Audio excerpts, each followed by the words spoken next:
Kami ucapkan selamat sore, selamat pagi untuk kita Indonesia. Senang sekali kita dapat bertemu kembali dalam acara Sekolah Sabat. Pembahasan kita pada saat ini setelah kita sudah off pada 2 hari yang lalu, dan kita senang sekali dapat berkumpul kembali untuk membahas firman Tuhan melalui pelajaran Sekolah Sabat yang akan dibawakan oleh pendeta Rantung Senior pada saat ini. Baiklah, saya akan mulaikan acara kita. Kita akan dengarkan sebuah lagu dan saya akan buka kita di dalam doa. Silakan, Dek.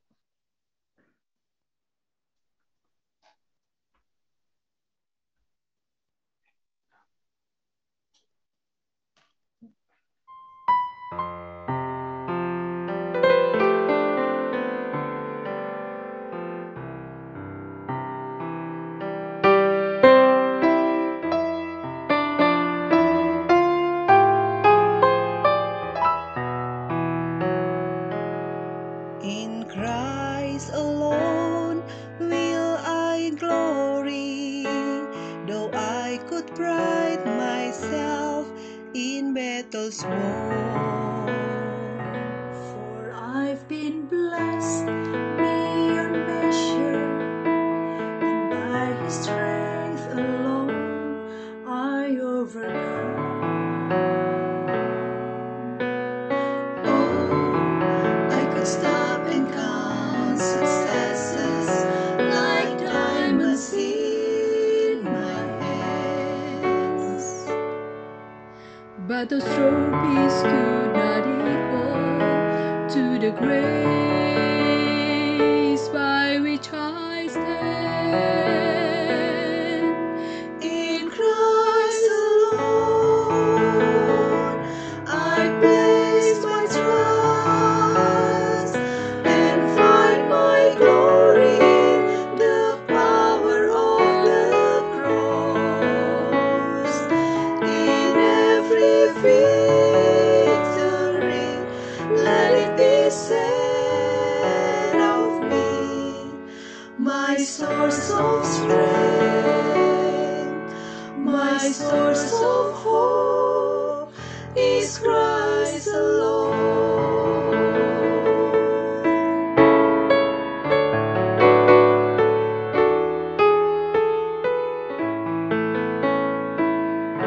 In Christ alone do I glory, for only by His grace I am redeemed.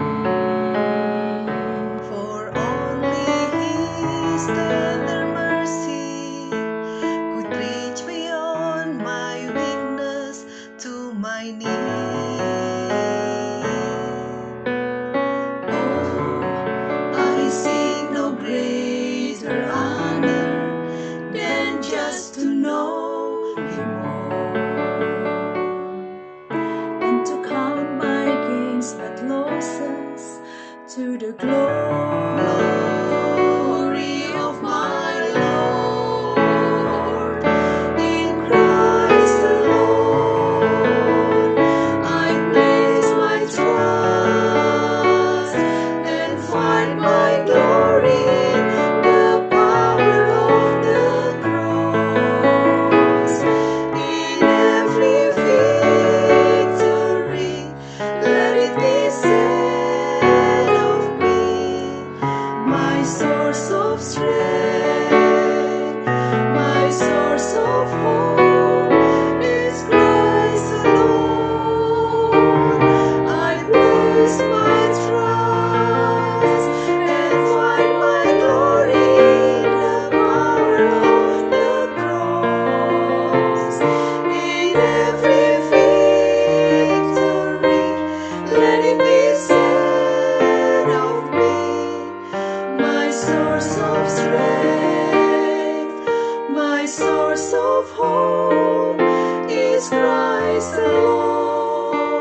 kasih untuk Griffin Trio yang sudah membawakan akan lagu buka kita saat ini. Baiklah, kita akan berdoa. Mari kita semua berdoa.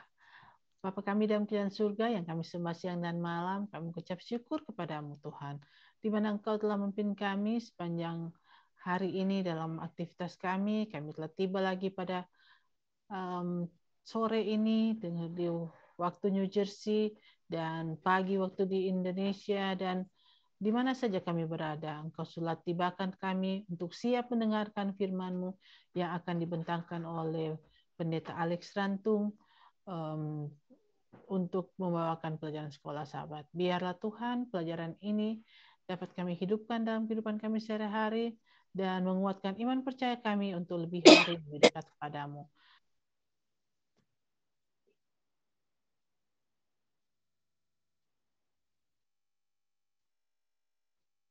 Nggak ada suaranya.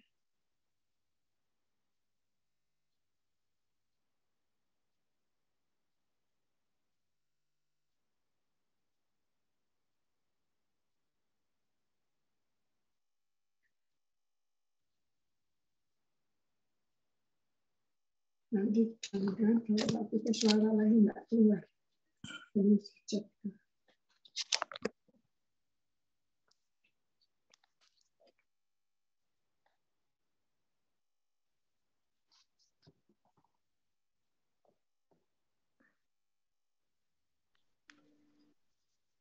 Kita sediakan hati dan pikiran kita untuk mendengarkan firman Tuhan.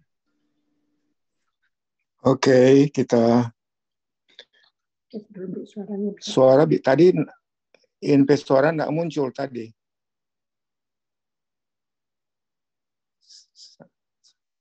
Sekarang suara kedengaran, boleh? Oh ya, oke dan. Baik, pada sore hari ini sebelum saya ingin juga berdoa untuk saya sendiri dan semua yang akan mengikuti acara ini. Mari kita berdoa. Tuhan dalam kerajaan surga, pada saat ini kami menyerahkan hidup kami ke dalam tangan Tuhan. Terlebih hamba-Mu yang akan membawa pembahasan pelajaran sekolah Sabat untuk hari Senin ini. Untuk itu tolonglah kami agar dapat mengerti akan pembahasan ini, khususnya mengenai silsilah yang sedang dan kita akan pelajari selanjutnya. Yang banyak kali kita apabila membaca Alkitab, kita kurang suka membaca silsilah, sehingga kita hanya liwat-liwat begitu saja. Padahal dengan silsilah ini mempunyai arti yang sangat penting bagi kita, karena pada akhirnya tiba kepada Yesus Kristus yang menyelamatkan kita semua. Untuk itu kami sangat bersyukur. Kami juga doakan kiranya perjalanan Stephen dan mereka yang akan ke Colorado bisa tiba dengan selamat pada malam ini juga. Terima kasih ya Bapa, dalam nama Yesus kami berdoa. Amin. Amin.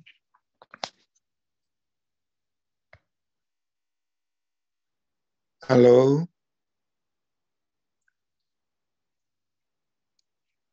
Oh, sorry, karena kita kira enggak dengar. Nggak keluar. Oke, pada minggu ini pelajaran yang kelima,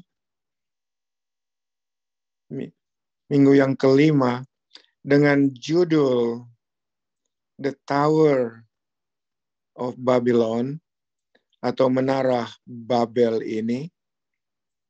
Namun di dalam pembahasan ini, setelah mengemukakan tentang Tower Babel ini, ada dua di bagian tentang Babel Tower ini yang kita akan lihat sebentar, yaitulah yang satu pembahasan untuk hari Senin mengenai Noah curse the son of Ham. Noah mengutuk anaknya nomor 2 Ham. Dan pada hari Senin ini adalah mengenai family history, yaitulah silsilah keluarga. Saudara yang dikasihi oleh Tuhan, kita menyadari, saudara bisa bayangkan bagaimana air bah yang sudah terjadi itu. Dan seluruh umat manusia binasa dengan air bah ini, kecuali Nuh, istri, anaknya, dan anak mantunya. Mereka 8 orang. Dan mungkin banyak yang bertanya, Tuhan kan tahu bahwa yang akan masuk ke dalam bahtera 8 orang dan binatang-binatang berpasang-pasangan itu. Yang halal 7 pasang, haram 1 pasang. Kenapa Tuhan menyuruh Noah membangun bahtera yang besar itu? Itu adalah pernyataan kasih Tuhan untuk mengundang, walaupun Tuhan mengetahui mereka tidak mau. Tetapi Tuhan buktikan, sudah tersedia tempat bagimu, datang, terima, untuk masuk di dalamnya. Tetapi mereka tidak mau. Hal yang terjadi juga pada zaman sekarang kita ini, bahwa kita menyadari akhir zaman dengan berbagai bencana yang sedang terjadi di dunia pada dewasa ini. Tetapi begitu banyak orang tidak mau datang menerima Yesus yang telah menyelamatkan kita. Sehingga kebinasaan kekal, sebagaimana pembahasan sudah dibahas pada waktu yang lalu, bahwa tidak akan ada lagi di dunia dibinasakan dengan air bah. Tetapi dunia akan dibinasakan lebih hebat lagi. Seluruhnya, sampai ke akar-akarnya, dengan belerang api yang dari langit dan dari bumi, menghanguskan setan dengan pengikut-pengikutnya. Dan begitu hebat, apabila saudara mempelajari silsilah Adam sampai kepada Henokh, sampai kepada Noah, maksud saya, Noah sebenarnya bapaknya ini masih hidup sebelum Adam itu meninggal dunia. Maksud saya, sebelum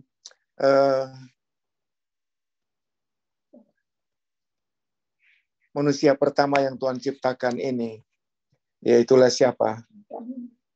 Ya, Adam dan siapa? Dan Eve. Bahwa ayah dari Noah ini masih hidup lama bersama dengan Adam dan Hawa. Mereka mengetahui tentang segala sesuatu yang telah terjadi. Untuk itulah maka Noah menyadari tentang kasih Tuhan sebagaimana penjelasan yang dikemukakan di dalam Kejadian 3 ayat yang ke-15. Setan akan diramukan dan umat Tuhan akan diselamatkan. Saudara, ayah dari Noah ini tentunya menerangkan sebagaimana Adam dan Hawa menerangkan kepada anaknya. Dan anaknya menerangkan juga kepada anak mereka, yaitulah Noah. Dan tentunya Noah juga menerangkan itu kepada ketiga anaknya, yaitulah Sam, Set, Sam dan Hafet ini. Dan saudara, dalam pembahasan sekolah sahabat ini, apa yang telah terjadi? Itulah pembahasan bahwa mereka yang setelah mengetahui sejarah yang belum terlalu lama air bah itu, mereka tidak percaya, tidak yakin penuh bahwa Tuhan telah berjanji tidak akan ada air bah lagi, sehingga mereka telah membuat menara yang tinggi. Tetapi itu akan dibahas nanti pada hari Selasa, Rabu dan Kamis tentang menara Babel ini. Dan untuk itu kita dapat melihat bahwa mereka mengetahui semuanya. Sama seperti mereka yang mengetahui, yang masih hidup pada zaman Adam belum meninggal. Mereka mengetahui akibat-akibat dosa itu. Tetapi mereka tetap melakukannya dengan tidak menghargai akan kasih keselamatan yang Tuhan sediakan bagi umat manusia. 120 tahun Henoh berkhotbah. Nuh maksud saya, bukan Henoh. Nuh berkhotbah. Berusaha agar umat-umat Tuhan yang membangun bahtera ini dapat menerima akan undangan keselamatan ini agar boleh masuk ke dalam bahtera. Saudara bisa bayangkan mereka melihat bagaimana hewan-hewan begitu tanpa dituntun masuk ke dalam bahtera. Mereka hanya katakan, oh itu miracle, itu seperti satu keajaiban saja. Mereka tidak sadari. Namun setelah air bah muncul, mereka berusaha untuk mengetuk pintu, tetapi Tuhan telah menutup pintu bahtera itu. Dan kita mengetahui, sesudah Nuh dan ketiga anaknya, istrinya dan anak mantunya keluar dari bahtera, dengan tanda yang Tuhan telah berikan melalui pelangi, bahwa tidak akan ada lagi air bah. Kita tahu bahwa pelangi itu terjadi dari suasana yang gelap, hujan, lalu matahari muncul, maka muncullah pelangi itu. Dan kita bersyukur dan berterima kasih bahwa matahari itu, terang kebenaran itu sangat jelas.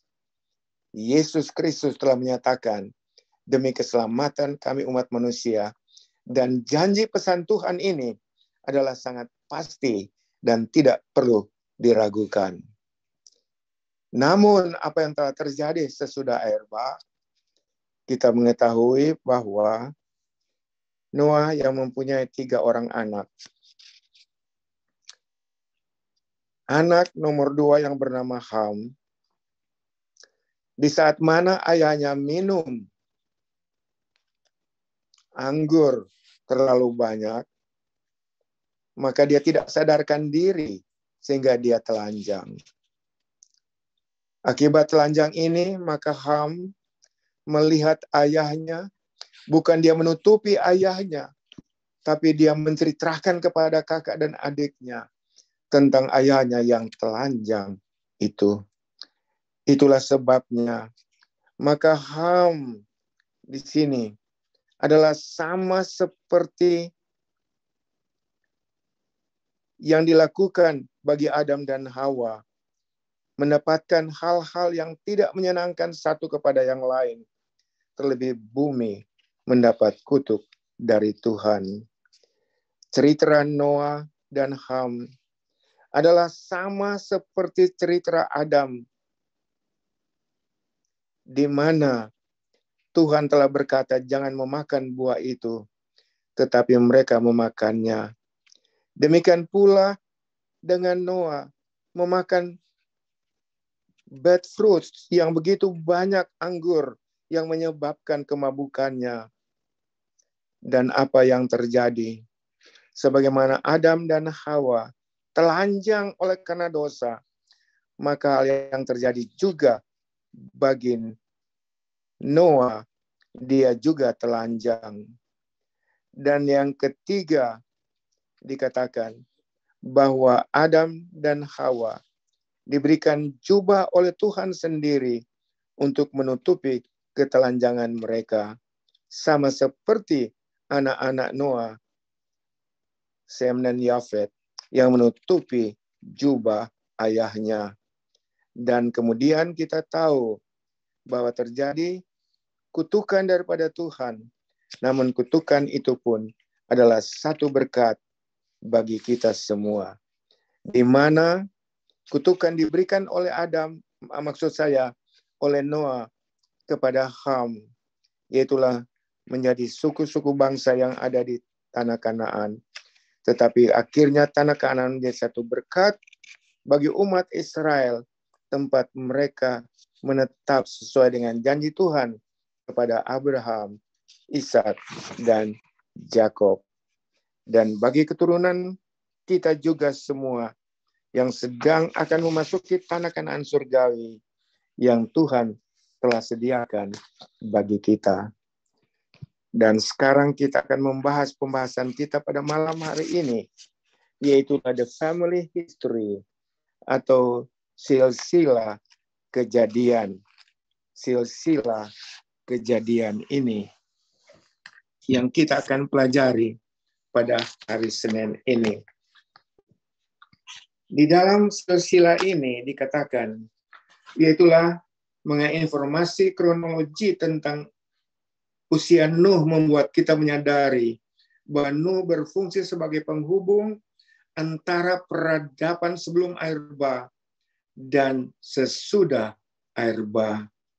Dua terakhir dari cerita sebelumnya, Kejadian 9:26-29, membawa kita kembali kepada mata rantai terakhir dari silsilah Adam dalam Kejadian 5 ayat 32. Kada Adam meninggal ketika Lameh ayah Nuh berusia 56 tahun. Berarti Nuh pasti pernah mendengar cerita tentang Adam yang bisa disampaikan kepada keturunannya sebelum dan sesudah air bah yang disampaikan oleh ayahnya Lameh yang mengetahui hidup juga pada saat mana Adam dan Hawa masih hidup. Sekarang timbul pertanyaan, apakah tujuan silsilah ini di dalam Alkitab?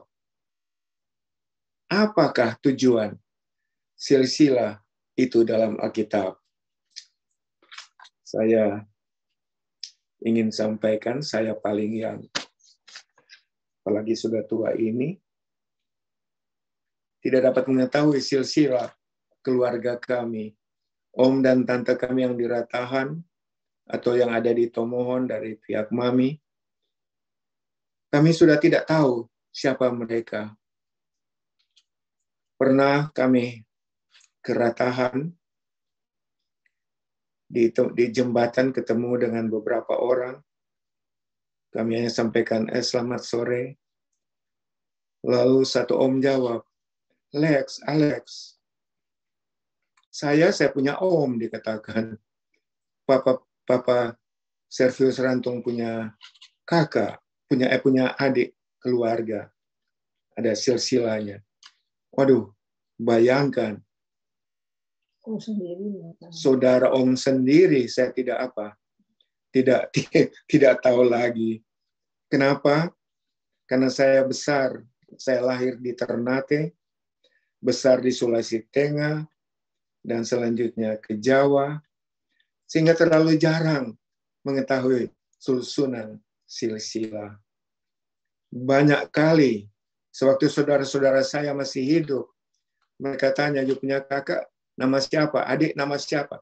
Kakak adik sendiri lupa namanya. Bayangkan. Tapi kita sangat bersyukur, orang Sumatera, orang Batak. Hebat sekali silsilahnya. Jauh silsilahnya. Mereka tahu persil silsilahnya, walaupun sudah ratusan tahun telah berlalu. Mereka tahu. Itu bagus sekali. Sama seperti yang kita akan pelajari pada malam hari ini. Sangat penting adanya silsilah ini. Karena ada 3 fungsi yang penting ini. Yang pertama, fungsi daripada silsilah Alkitab ini, pertama adalah menekankan sifat historis dari peristiwa-peristiwa Alkitabiah yang terkait dengan orang-orang yang nyata, yang hidup, dan yang mati, serta yang hari-harinya dihitung dengan tepat. Jadi hal ini untuk mengetahui mereka, keluarga yang hidup atau yang sudah beristirahat dengan tidak diragukan susunannya, dapat dihitung dengan tepat.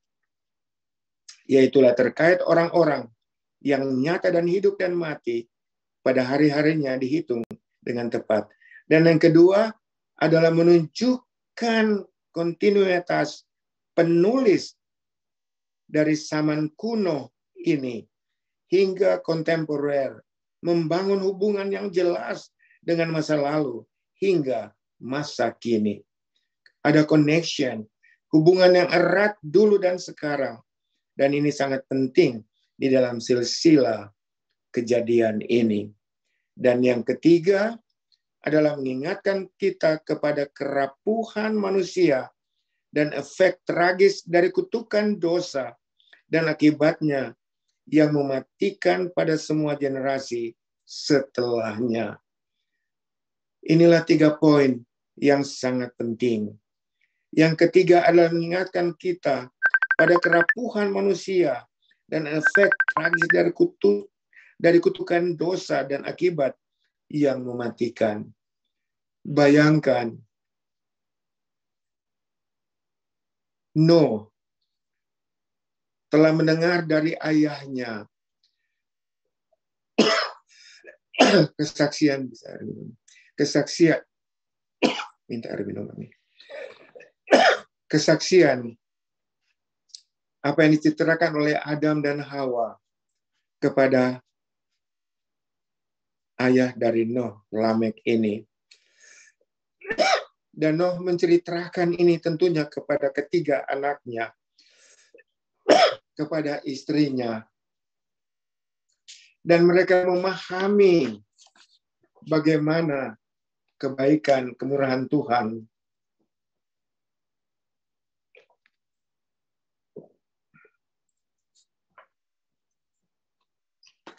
Yang diberikan dan dinyatakan. Sehingga Nuh dan ketiga anaknya ini, ketiga anak mantunya dan istrinya, selamat dari kebinasaan air bah itu. Mereka mengetahuinya. Mereka dengar dengan pasti. Mereka menyaksikan segala sesuatunya. Tetapi apa yang terjadi? Keturunan mereka selanjutnya. Terlebih apa yang dilakukan oleh Ham terhadap ayahnya. Yang tidak hormati ayahnya. Maka terjadi kutuk di dalam hidupnya. Sehingga Ham dengan keturunannya, Sem keturunannya dan Yafet keturunannya, tidak mengikuti kriteria yang jelas. 70 bangsa itu menggambarkan 70 anggota keluarga Yakub. Kalau kita baca dalam Kejadian 46 ayat 27. Dan 70 tua-tua Israel di padang gurun di dalam Keluaran 24 ayat 9. Gagasan tentang koresponden antara 70 bangsa dan 70 tua-tua menyarankan misi Israel terhadap bangsa-bangsa. Dan ketika Sang Maha Tinggi membagi bagian milik pusaka kepada bangsa-bangsa yang telah memasuki tanah perjanjian, tanah Kanaan. Dan ketika ia memisah-misah anak-anak manusia, maka ia menetapkan wilayah bangsa-bangsa menurut bilangan anak-anak Israel. Ulangan 32 ayat 8.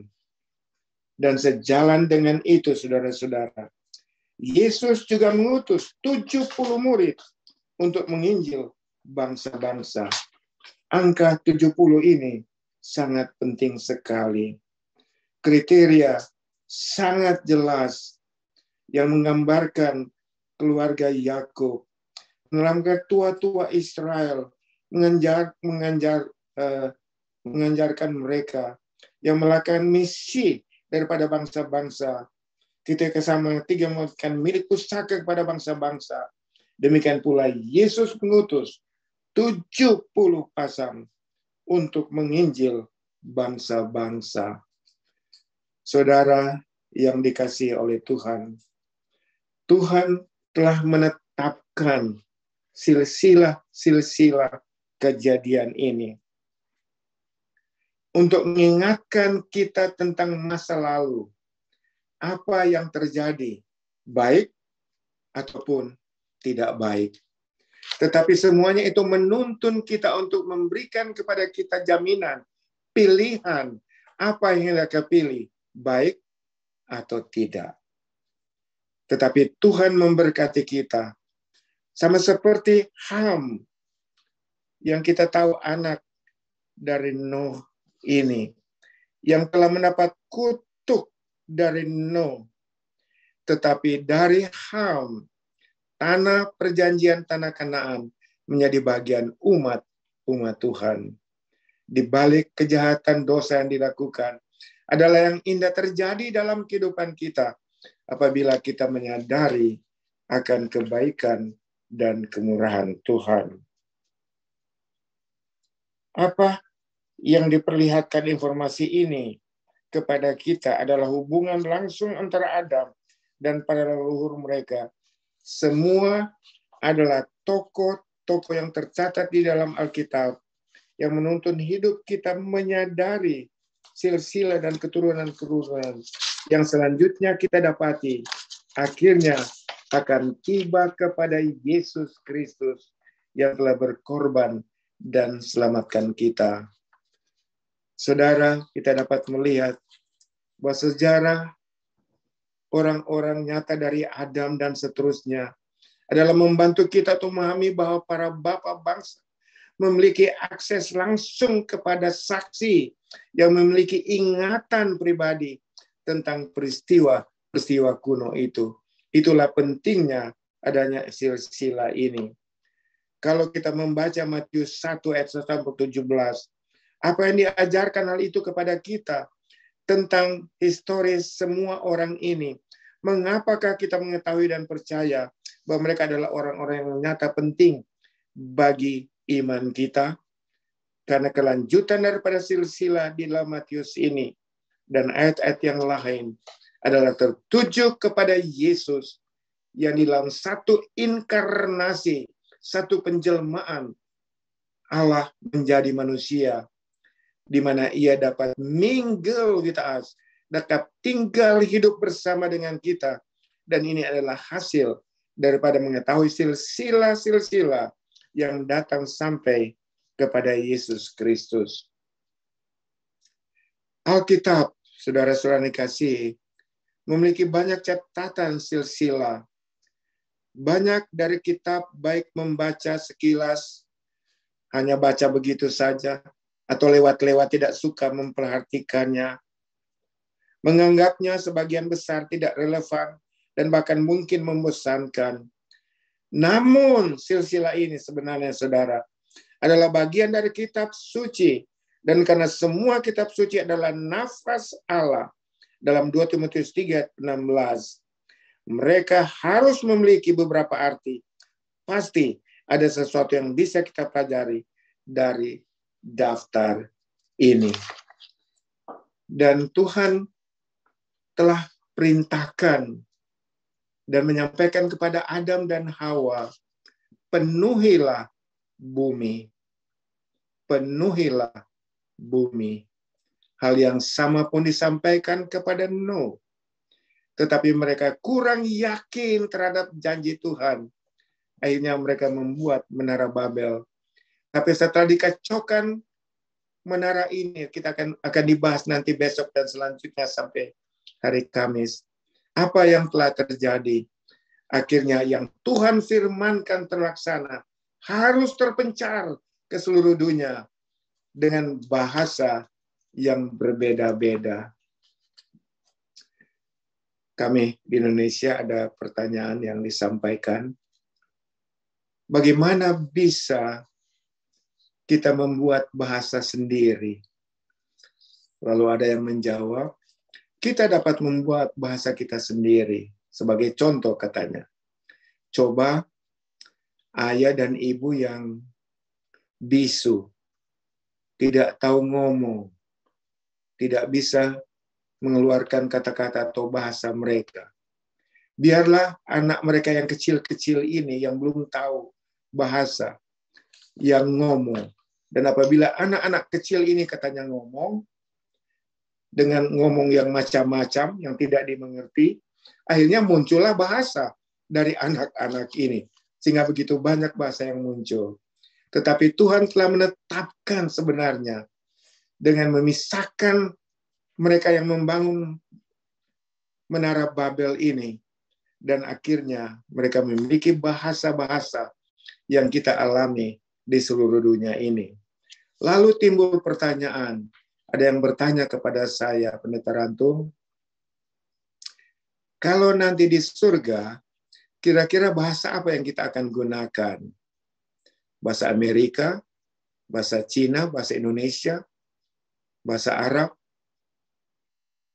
Saya jawab, sesuai dengan yang saya pikirkan mengenai kata Alkitab, bahwa kita di surga, kita tetap menggunakan bahasa kita.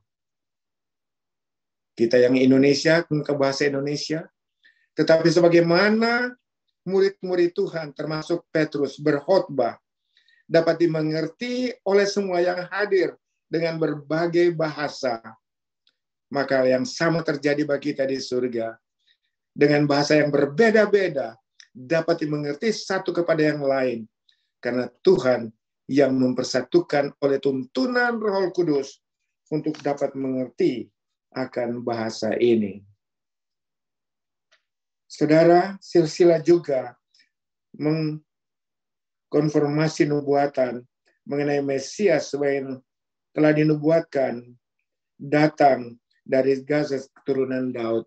Kalau kita membaca Yesaya 11 ayat 1, di sana dikemukakan mengenai silsilah Daud itu dari Isai, Daud, dan selanjutnya sampai datang kepada Yusuf, Maryam, dan akhirnya datang kepada Yesus.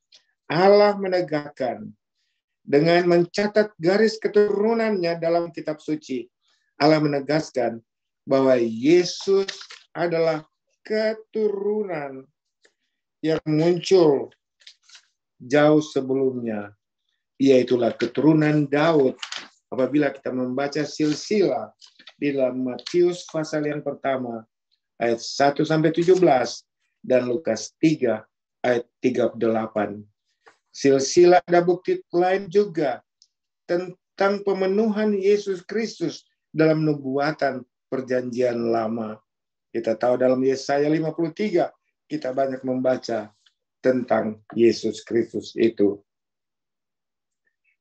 Daftar tersebut juga menunjukkan sifat Tuhan yang berorientasi pada detail dan minatnya para individu.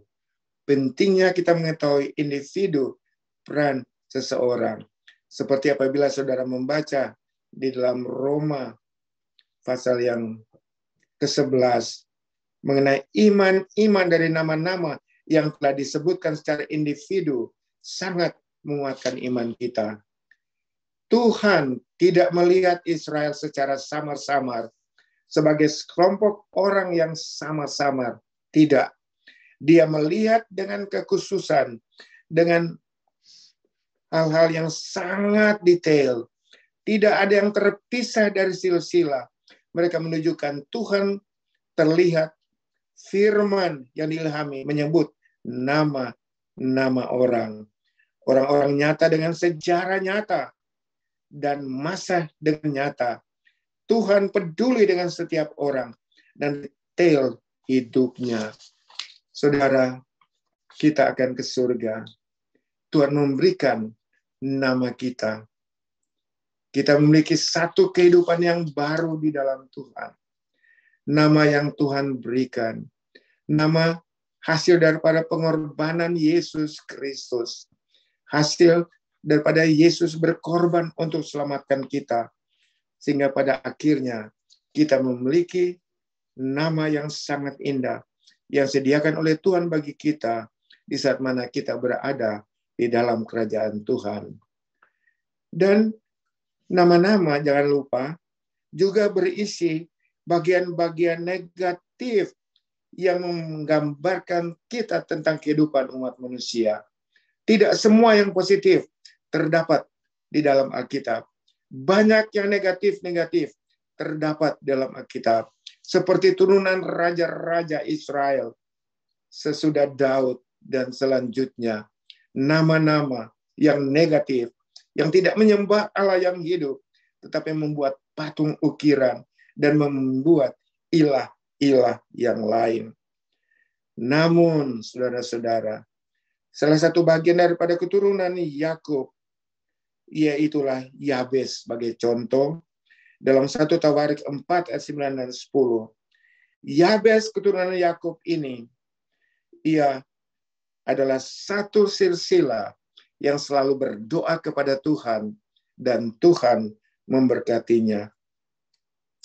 Dari sini kita dapat belajar tentang karakter Tuhan dan sifat doa itu. Yabes berdoa kepada Tuhan, Yabes ini. Dan Tuhan kabulkan doanya. Dan inilah sangat indah. Seperti yang dikatakan dalam 1 Tawarik 4 ayat 9 dan 10. Dari sini juga kita belajar tentang karakter Tuhan dan sifatnya sebagaimana doa yang disampaikan oleh Yabes. Silsilah yang lain juga mengungkapkan bahwa Rut dan Rahab berada dalam garis keturunan mesianik di dalam Rut 4:21-22 dan Matius 1:5. Kita melihat di sini, saudara, bahwa Allah menghargai kehidupan individu ini, meskipun mereka bukan Yahudi dan bukan bagian dari umat perjanjiannya, tetapi dari silsilah mereka Yesus dilahirkan. Untuk itu, Tuhan kiranya memberkati kita, mempelajari silsilah-silsilah di dalam buku Kejadian ini dan buku-buku yang lain, dan melihat hal-hal yang sangat penting. Ada yang negatif, jangan kita ikuti, tapi kita melihat upah akibat dari silsilah turunan yang negatif ini. Tetapi kita akan melihat dan mengikuti akan hal yang positif dari keturunan-keturunan ini, terlebih sampai kepada silsilah, yaitulah keturunan kepada Yesus Kristus sendiri. Dan kita sangat bersyukur kita memiliki silsilah keturunan sampai kepada Yesus Kristus yang dikatakan oleh Alkitab, yang menuntun hidup kita untuk tetap setia, teguh, iman tidak goyah sampai Tuhan datang. Selanjutnya besok dan seterusnya akan dibahas mengenai menara Babel dan bahasa-bahasa di seluruh dunia. Terima kasih. Tuhan memberkati kita semua adalah doa dan harapan kami. Amin.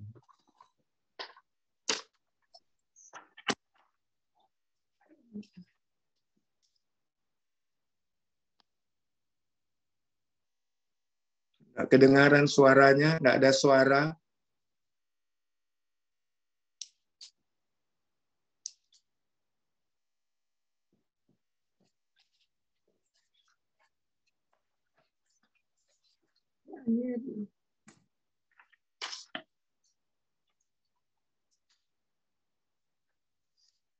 Nggak kedengaran suaramu. Nah, sudah. Oh, oke. Terima kasih Pendeta Rantung untuk pembahasannya. Mungkin ada tambahan atau pertanyaan yang dari Zoom atau dari live streaming, kami persilakan. Mungkin yang dari Zoom terlebih dahulu.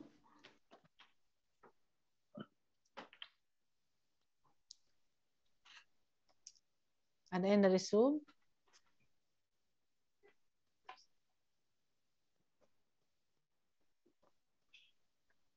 Mungkin dari live streaming, Dek? 40 menit kita cuma. Belum ada tambahan kah dari live stream? Oh, oke. Bagus. Baiklah. Kalau sudah tidak ada tambahan atau pertanyaan, kita akan lanjut pada doa dan kesaksian. Jika ada hal-hal yang kita akan saksikan untuk kita doakan bersama, kami persilakan. Mungkin yang dari Zoom terlebih dahulu. Saya mau tanya Bapak, saya mau sedikit ya Pak Ya, Pendeta silakan. Rantu. Itu Nu kan di Alkitab di pasal 6 ayat 9 ya, dikatakan inilah riwayat Nuh. Nuh adalah seorang yang benar dan tidak bercela di antara orang-orang sezamannya. Dan Nuh itu hidup bergaul dengan Allah. Artinya kalau hidup bergaul dengan Allah tentu dia mengenal Allah secara pribadi, ya kan? Udah sahabat baik kali lah kena bergaul kan. Tapi kenapa dia bisa juga sampai jatuh dalam dosa pelanggaran? Maksudnya dia buat anggur terus dia minum sampai mabuk, sampai telanjang-telanjang sehingga jatuhlah kutukan anaknya sendiri. Kan seorang Betul. tua kan tidak boleh mengkutuk anak sebenarnya. Ya kan? Nah, kenapa dia mengutuk Ham sampean? Nah, sebagai orang yang sudah bergaul dengan Allah ini dia. Itulah saya mau tanya Pak Pendeta, kok dia bisa gitu? Terima kasih. Memang Alkitab sudah katakan bahwa ayahnya masih hidup bersama dengan Adam dan Hawa bertahun-tahun kemudian. Dan ayahnya inilah yang menceritakan tentang Adam dan Hawa sebelum jatuh dalam dosa sampai jatuh di dalam dosa. Tapi yang menjadi penyebab Adam dan Hawa jatuh dalam dosa adalah pilihan mereka sendiri oleh tawaran daripada setan. Bayangkan, Tuhan baru ciptakan mereka. Tuhan berada di samping mereka. Mereka jatuh di dalam dosa.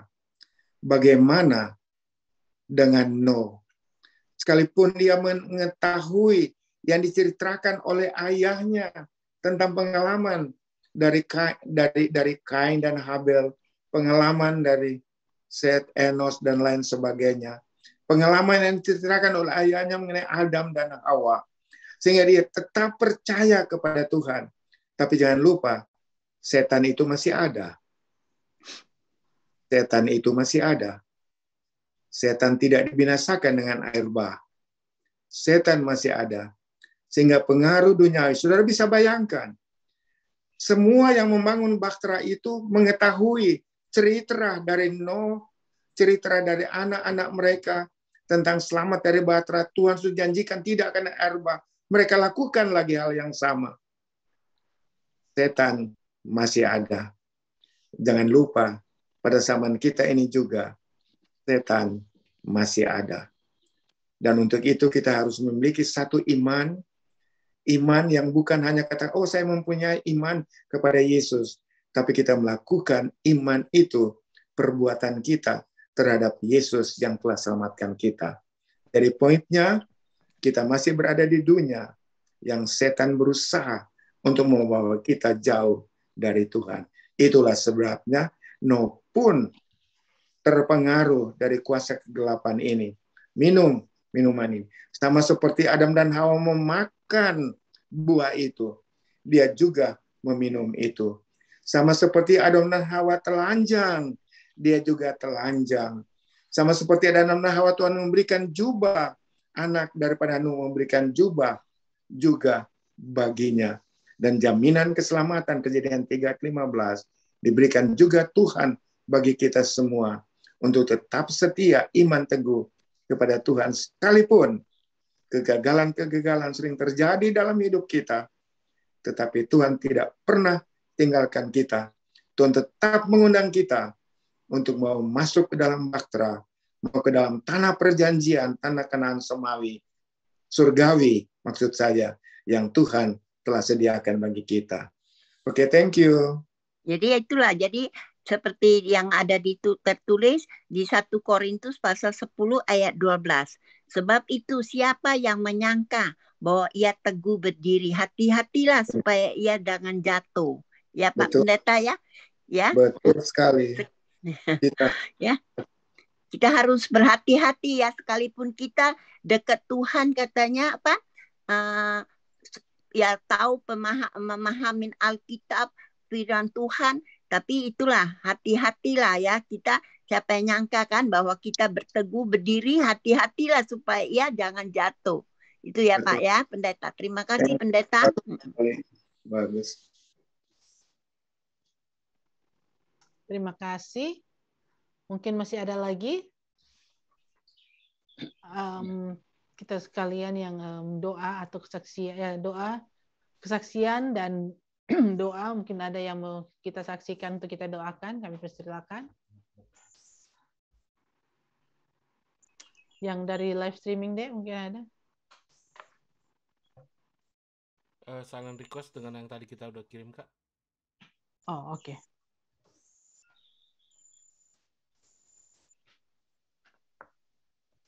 Baiklah, dan untuk doa kita pada malam ini, saya akan pimpin kita untuk berdoa. Amen. Baiklah, kita kalau sudah tidak ada lagi, mari kita satu di dalam doa. Tuhan Allah Bapa kami yang ada dalam kerajaan surga, yang kami sembah siang dan malam, kami mengucap syukur kepadamu Tuhan, di mana Engkau selalu memimpin kami.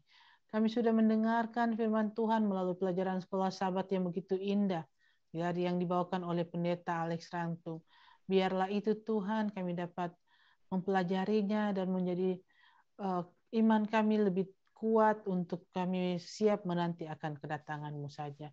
Saat ini Tuhan kami berdoa untuk Pendeta Alex Rantung yang dengan senang hati selalu membantu untuk memberikan firman-Mu, memberitakan firman-Mu melalui media ministry kami Tuhan.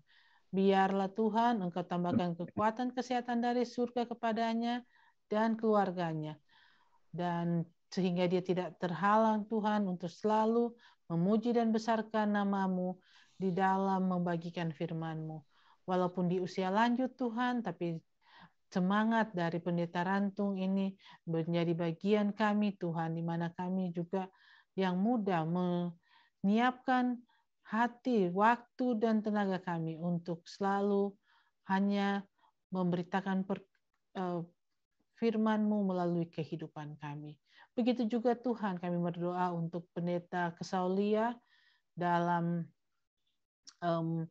kesehatannya khususnya Tuhan, selalu Engkau campur tangan, berikan kepadanya kekuatan kesehatan dari surga, sehingga dalam pelayanannya Tuhan, dia tidak terhalang dalam melakukan aktivitas pelayanan di rumah maupun di gereja, dan nama-Mu saja dipuji dan dibesarkan. Keluarganya juga Tuhan yang membantunya, Tuhan selalu campur tangan, berikan kepada mereka semua Tuhan kekuatan kesehatan dari surga, sehingga mereka juga dapat memuji dan besarkan nama-Mu dengan kesehatan yang Kau berikan kepadanya. Begitu juga Tuhan kami berdoa untuk Pendeta Stephen Rantung yang pada saat ini di Colorado. Engkau bersama-sama dengan dia dalam segala tugas tanggung jawabnya. Engkau bersama-sama dengannya Tuhan, dan Engkau dapat bersama-sama dengan dia dalam perjalanan kembali ke New Jersey, sehingga kami pada besok hari dapat bersama-sama memuji dan besarkan nama-Mu melalui pelajaran yang akan dia bawakan. Begitu juga Tuhan, Engkau memberkati keluarganya, agar mereka juga selalu menopang akan tugas dan tanggung jawab Pendeta Rantung yang berada di New Jersey. Kami berdoa juga Tuhan saat ini untuk semua kami yang hadir, yang ada di Zoom, maupun yang di live streaming, yang di Zoom Tuhan, yang kami tidak bisa sebutkan satu persatu, biarlah Tuhan kami yang selalu haus akan kebenaran, firman-Mu Tuhan, Engkau selalu kuatkan iman dan percaya kami, sehingga kami dapat disiapkan untuk menerima akan pelajaran, dan kami tetap dikuatkan hari lebih dekat kepadamu, dan kami mempersiapkan diri untuk kedatangan-Mu yang kedua kali. Begitu juga sahabat-sahabat kami yang berada di live streaming. Kuatkan iman percaya kami semua Tuhan. Biarlah Engkau berikan kepada kami semua kekuatan kesehatan dari surga, sehingga dalam mempelajari akan firman-Mu, kami tetap dapat kuat dan kami dapat menyiapkan diri untuk kedatangan-Mu. Dan Tuhan satu kali kelak pada kedatangan-Mu yang kedua kali kami dapat bertemu muka dengan muka dalam kerajaan surga. Pada saat ini Tuhan kami akan berdoa untuk saudara-saudara kami yang pada saat ini mengalami sakit Tuhan. Kami berdoa untuk orang tua atau ayah dari Kak Weni De Stefano Roring, Bapak Alex Roring yang sedang sakit Tuhan di Manado. Tuhan tolong dia, angkat jamah penyakitnya, dokter dan perawat yang membantu kesembuhan, begitu juga keluarga. Engkau berkati mereka, tambahkan kekuatan kesehatan dari surga. Sehingga satu kali kelak, Bapak ini dapat sehat kembali dan dapat memuji besarkan karena kesehatan yang Kau berikan kepadanya. Kami juga berdoa untuk Alden Sihotang dalam permasalahan penyakitnya, begitu juga Kak Jane Rodonowu, dan sahabat-sahabat kami yang lain yang kami tidak bisa sebutkan satu-satunya. Engkau berikan kesembuhan, kekuatan dari surga, sehingga Tuhan mereka tidak terhalang dalam melayani Engkau dimanapun saja mereka berada. Kami berdoa juga Tuhan untuk Ibu Inge Nancy Tiwo yang pada saat ini juga lagi sakit. Tuhan tolong, angkat jamah penyakitnya Tuhan, kesembuhan dari surga selalu menjadi bagiannya. Kami berdoa juga Tuhan untuk Ibu Velsi Ronga yang mengalami pergumulan dengan sahabatnya Michael Russell. Biarlah Engkau campur tangan dan pergumulan mereka, Engkau selalu bersama-sama dengan mereka dapat mengatasinya, dan mereka juga dapat selalu membagikan firman-Mu satu sama lain, hanya untuk mencari kebenaran yang hanya berasal daripada-Mu. Kami berdoa juga Tuhan, silent request yang selalu dibawakan oleh Tante Lili Pinontoan, Tante Naomi Asa, Oma Opa Lalaki, Kak Evi Angelo, dan yang lain-lainnya Tuhan, yang kami tidak bisa sebutkan satu persatu. Biarlah Tuhan, permohonan mereka Engkau dapat mendengarkan dan Engkau dapat menjawab sesuai dengan kehendak hati-Mu. Biarlah Tuhan, apa yang mereka mohonkan, Engkau yang mengetahui, dan Tuhan, Engkau dapat menjawab sesuai dengan kehendak hati-Mu saja. Terima kasih Tuhan, Engkau selalu bersama-sama dengan kami. Biarlah kami semua selalu diikat dengan kasih yang hanya berasal daripada-Mu. Menyertai kami sepanjang malam ini, bahkan hari ini, dimanapun kami berada. Biarlah Tuhan, kami selalu dapat memuliakan nama-Mu. Inilah doa kami Tuhan, sempurnakan yang kurang. Dalam nama Yesus kami telah berdoa dan mengucap syukur. Amin. Baiklah, terima kasih untuk pelajaran yang kita sudah dengarkan pada saat ini. Acara kita pada malam hari ini sudah selesai. Kita akan bertemu kembali pada besok malam di waktu yang sama, waktu 7.40 waktu New Jersey. Dan biarlah kita semua dapat bersama-sama mendengarkan firman Tuhan melalui pelajaran sekolah Sabat yang akan dibawakan oleh Pendeta Stephen Rantung. Terima kasih sudah bersama-sama dengan kami. Tuhan selalu memberkati dimanapun kita berada. Amin. Amin.